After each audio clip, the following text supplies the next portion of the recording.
Good morning বন্ধুরা, তোমরা সবাই কেমন আছো? আশা করছি তোমরা ভালো আছো। আর আমিও কিন্তু খুব ভালো আছি। দেখো, কাল রাতে কিন্তু একটা ঝড় হয়ে গিয়েছে। ঝড়ের পরের দিন সকালের এটা, সকাল থেকে রাত থেকেই হচ্ছে বৃষ্টি। সকালেও দেখি ভালোই বৃষ্টি হচ্ছে ঘুম থেকে উঠে। আর যেহেতু বৃষ্টি বৃষ্টি ওয়েদার, তারপর দেখো ঝড় বৃষ্টি যাই হোক, আমাদের রান্না খাওয়া তো বন্ধ দিলে চলবে না। রান্না খাওয়ার দিকে চলে আসলাম। করেছিলাম দেখো আজকে মসুর ডাল, পটল ভাজা, আর এনেছিল ছোট্ট দুটো ইলিশ মাছ। খুব বেশি বড় না, ছোট ছিল। তবে মাছের টেস্টটা খুব একটা খারাপ ছিল না। সেই দিয়ে আমি পোস্ত আর সর্ষে বাটা দিয়ে একটু তেল ঝাল করে নিয়েছিলাম। মাছের টেস্টটা ভালোই হয়েছিল। রান্নাবাড়িগুলো ঝটপট করে নিলাম, যেহেতু বৃষ্টি বৃষ্টি ওয়েদার, সকাল থেকে সারাদিনই বৃষ্টি হচ্ছে। তারপর দেখা চলে আসলাম লাঞ্চের টেবিলে। লাঞ্চের তো মেনু তোমায় আগেই জানিয়ে দিলাম তোমাদের।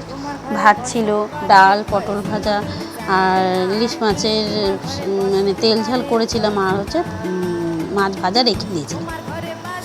লাঞ্চের পর দেখছি ঝিরিঝিরি বৃষ্টি পড়েই চলেছে, তাই মনটাও একটু গান গাইতে ইচ্ছা করলো আর কি।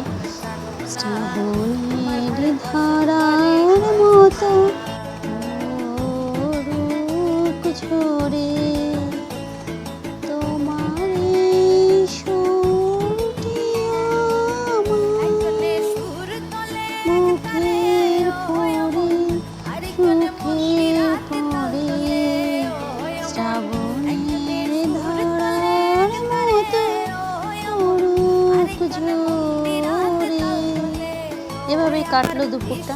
তারপর দেখো সন্ধ্যেবেলা নিয়ে আসলো চপ সিঙ্গারা, শসা, পেঁয়াজ দিয়ে বেশ ভালো করে একটু মুড়ি মেখে করে নিলাম একটু টিফিন। এখানে শেষ করছি ভিডিও। দেখা হচ্ছে পরে ভিডিও। Bye bye.